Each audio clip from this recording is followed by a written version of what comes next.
I've talked about items before, I've talked about how to do Parallel World Merciless, but I've never really talked about which items to get and where to get them. So right here we're going to look at a fresh level 100 experience, which items to get and where to get them, and if you need to farm anything to get them, how to farm that. So we're only going to focus on items in this video. Knowledge, runes, gems, all of that is going to be different videos, just to go a little bit more into detail than you usually see. Just to get this out of the way, on the right side, the Royal Seismic Smash Hammer, you can see a level 105 item. The damage enchant at 100% is 39.285%. On the left side, you see the 145 item level damage enchants at 100%, 44.776. The difference isn't really that great. It's good to go for these high level enchantments once you can farm it and once you have enough entrances, but it's really not mandatory. So if you're just starting out, don't feel bad just farming level 100 items. It's not a terrible choice. You don't lose out on too much. And farming these on level 100 or up to 135 is usually free of cost. So it's not that hard to just get the item in a better version and then grind it a bit more often until you get a really, really good version of that item. So with that out of the way, here's my inventory with a bunch of early item choices.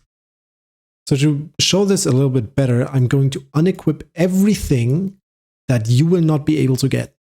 So basically everything. All right. So this shoe is an exception. You could get it, but there are reasons why we're not using it. Your goal is to get 5 damage items because you can socket 50 gems, 10 in each item, and as much crit and attack speed early on as possible. So for crit, we're looking at 441,000. For attack speed, we're looking at 4.5 in combat. To achieve this, we're going to start off with Balor's Ring of Chaos. Balor's Ring of Chaos can be found in the Parallel World Runes of the First Circle. As you can see, we can find this ring right here, and the unique stat damage scales with level. Right? So it's a little bit more damage the higher the level. We have a max damage of 1892 on the base value, and right here we have 1667. So this is in total like a, what is it? Like a 500 base damage difference. That's what I mean by the level of the items does matter, but it doesn't matter as much. So for a high-end item, the difference right here would be somewhere between 5,000 to 6,000 damage, which is a lot, but you just don't have the percentages, the runes and stuff to even get that amount out of it. That's why I'm saying, if you can, get them on the highest level you can without paying entrances. But if you can't go on Merciless or anything, just get them on Infernal. It's fine. You're doing great. So this is where we get the rings. You just go in, kill mobs, do the quest, maybe do the second map, kill the boss if you can. And that's where you get the ring from. Let's go for the weapon next. The weapon is a lot easier to get. You can just get it anywhere. It drops literally anywhere. You probably got 1 or 2 of these drops anyways. This is the weapon you're going to go for. Each class has a different one. I'll show all of them on the screen. And you want to build this item on attack speed. Attack speed because this item is a one-handed weapons. One-handed weapons have more attack speed than two-handed weapons have. And this one has a really high attack speed, which means this is just great to build attack speed on. But then what do we do for the offhand? For the offhand, you would want to go for another world unique. Please keep in mind, this world unique is supposed to be played on health because of the unique value in the bottom. This is just my PvP version of it, so don't confuse that, please. This is supposed to be played on health. You will equip this, and you're already good to go. There are event item choices that you can use here, which would be better, but the Halloween event is over, which means these choices are pretty much non-accessible right now. But for everybody who has it, use Gwen Farah's offhand. To go somewhat in order from bottom to top, we can just equip these boots. These boots are the Grandmaster Sabatons. Again, the versions for every class will be linked in the bottom in the document about this entire video with explanations with even more detail. These can be found in the Lingering Memories map. Now, how do we find the Lingering Memories map? Actually, you can find this weapon adornment as well. Both of these are great crit items. This one gives you just additional critical value.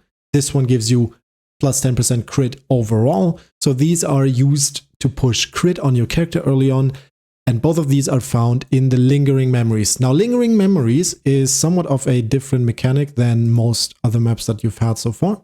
You will want to go, usually what you do is, you will want to go to Briggavik or any of these parallel world maps, enter on any difficulty you really like, and you're comfortable killing the enemies on. Sometimes, in some locations, there will be these little storms. There are also some enemies that spawn around them.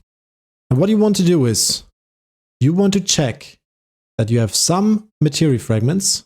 You can click on this for 100 materia fragments. Boom, nothing happened. So we got the expected result. There is sometimes chests pop out, but there is an option of a portal to open. The portal opens to a Lingering Memories map. And this map shows you all the uniques that can drop. These 2 uniques are part of that map. This is what you want to get in there. Don't get too frustrated with it. It is quite annoying to farm. Sometimes you'll have to click 100 plus materia storms to even get a single portal. And sometimes you're lucky and just get it on your first try. I'll just unequip these because I haven't explained them. And there's a little bit more of a choice to these later on. So we'll keep them aside for now. For our amulet, we will use Destructor's Powerful Gear. This also exists for every class. This has a unique value of plus 2584 damage, which means it's another very good damage item option. It has base damage as well. It's just the best damage amulet option that you have before getting Sargon's amulet. Let's just continue. Another world unique would be the Cloak of Heroes. Same thing again. You gain a little bit of movement speed. You have damage on this item as a unique value. You have base damage. This makes it a great damage item and the best damage cape you can get early on. It also has attack speed per second as a base value, so if you really need more attack speed, you could decide to play this as an attack speed item, but I think there are better options. To continue with world uniques, we're just going to take a quick look at the Fearsome Berserker helmet. This helmet is also a world unique. You can find it anywhere, and it has plus percentage damage on it. I guess now we kind of understand how this works, right? Base damage plus percentage damage on the unique values. This is a great damage item again. Same thing for the shoulders, world unique, plus critical hit value on this item. And this just makes it an option for a crit item because as you can see, there's no crit base value on this item. So if you have to make a choice between using this one as a crit item, or for example, using these gloves, which only have a base value of critical value, you can choose either because at the end of the day, it's kind of the same result. Just choose which one has the higher base value or which one is better in your case for the amount of items you need, for the set items you might want to wear, and we'll get to that in a second. So now we have choices. The belt, the gloves, the torso, they're kind of dependent on each other. Unfortunately, in like 5 hours of farming, I could not get either the belt or the gloves of the class-specific sets. So for the dragonknight, it's called Keen's Might. I'll have screenshots up here on the screen, but this is a three-piece set. You can equip 2 pieces, and you would want to use uniques over legendaries just because of the gem slots and just because of the fixed values. So they don't have random base values. Now this becomes a little bit more important because we now start to have the first choice. These items, which you can see here, have one downside. You need to farm them, and the farming them is quite annoying. The 3 on the right are random drops from a boss. You cannot craft them, which means you'll have to enter the boss as many times as it takes. This has one upside, and that is you can get a certain rune. It's called the Rune of Rising Power. In defense, it's probably the best one you can get from that boss. There are 2 options. The other one would be the Rune of Rising Vigor, which is attack speed and movement speed.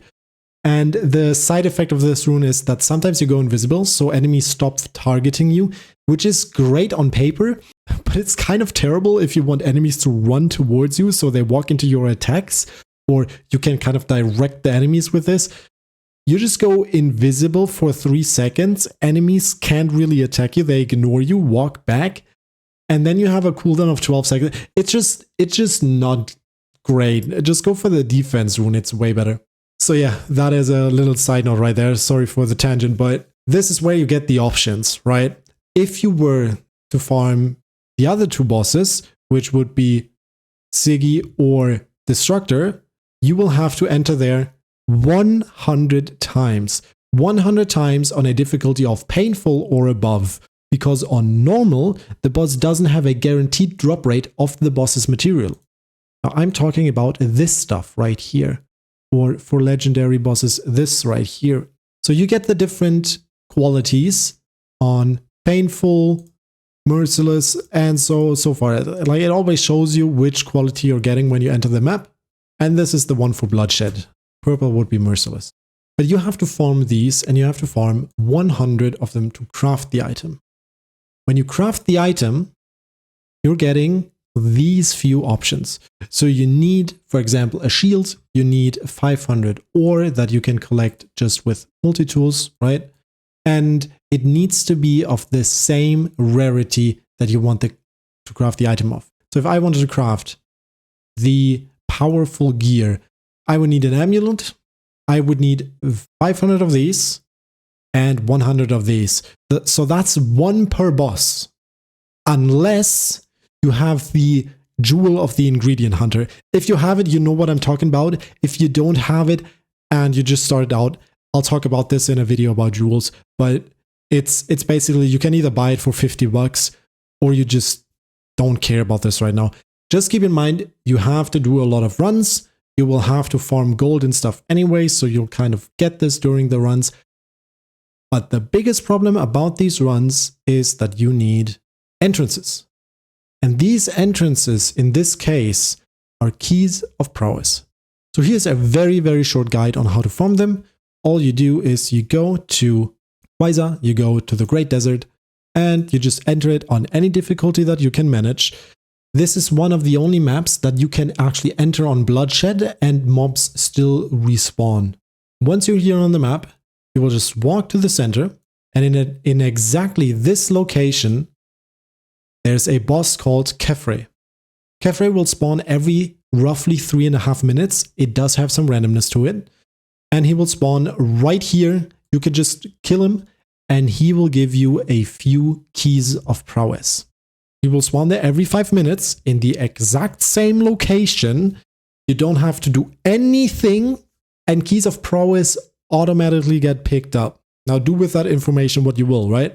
But this is just how you farm key of prowess. If you would want to go for the Siggy Torso, same thing. You would have to farm the boss 100 times. I mean, you could get lucky and this could drop. But I'll just be honest with you, it won't. Alright, so why do we have choices here? Why am I talking so much about this? If we're just going for either of these chest plates, we can go for attack speed on this one because of the unique value of attack speed. We could just go for this one because it increases the smash talent by 3, and for other classes it increases other stuff. But one of the most important things early on is your attack speed. And we really, really want attack speed. Now this is the upgraded version of the set that I'm showing, but it has a non-upgraded version. That set effect would be like 0.35 attack speed or something. So it's still really good. And if you farm the set, you have the choice of, for example, going for gloves and torso. Now we have 2 pieces of this set. We get the set bonus. And as you can see, we don't have either of this choice right now. But if you're one of the people who says, yeah, I have enough crit, or I'm just going to use my gloves as crit, now we can make the choice of changing this up. And then we could use either of these again. This is what I'm saying, like, we have to kind of decide what we want to do right here. Personally, I think that early on, when you're lacking crit and you probably don't want to farm these bosses like 100 times, especially because you have to farm Destructor 200 times, right? You want to craft this first. I would probably try and just go for the torso right here. If you want to, and you want to play a different torso, swap out the shoulders, use this. But the endgame option of using the boots and other shoulders is just not an option right now because you are relying on the 10% crit right here. That's kind of what I want to get down to, right? You can't really swap these out right now. That's just the unfortunate thing. Now for belts, there's actually one option really, and that's your class set belt. That's pretty much it, unless you just want to go with a legendary belt for a short while. But if you do happen to have premium and a premium event is coming up, or you're a free-to-play player and you happen to get some free premium for a short while and the premium event is coming up, get the Belt of Zeal. The Belt of Zeal is pretty much the best in slot belt just because it gives you another 20% global damage, so relative modifier in this case. And this is what your set would look like. Again, I'm sorry I tried to farm the Keen's belt, but for some reason it just didn't want to drop. Same thing, I had to farm like 6 hours for the Cloak of Heroes. I don't know why the game does it. Once you actually need something, you don't get it. If you don't need it, you get it like it's trash. If you're at the point where you don't need attack speed as much, you can swap out your main hand weapon for Arachna's Venomous Revenge. Now the name is actually the same for each class. This one is more of a damage weapon, and I would really just go for damage on this item because of the unique value plus the base value. But the most important thing here is each critical hit has a 10% chance to summon a spider, which will assist you for 10 seconds, dealing up to 50% of your base damage. Max number of spiders, 3 spiders. There's no way to increase the max number of spiders, but 3 spiders dealing 50% of your base damage. And we're talking about this damage right here. So that would be 3 spiders dealing 50% of this. So I'm basically times 2.5ing my damage, right? My own damage, 246, plus 3 little spiders that each do half of this. This is a big damage item. Don't underestimate it. It's really, really good. I'll just go into some options that you have real quick.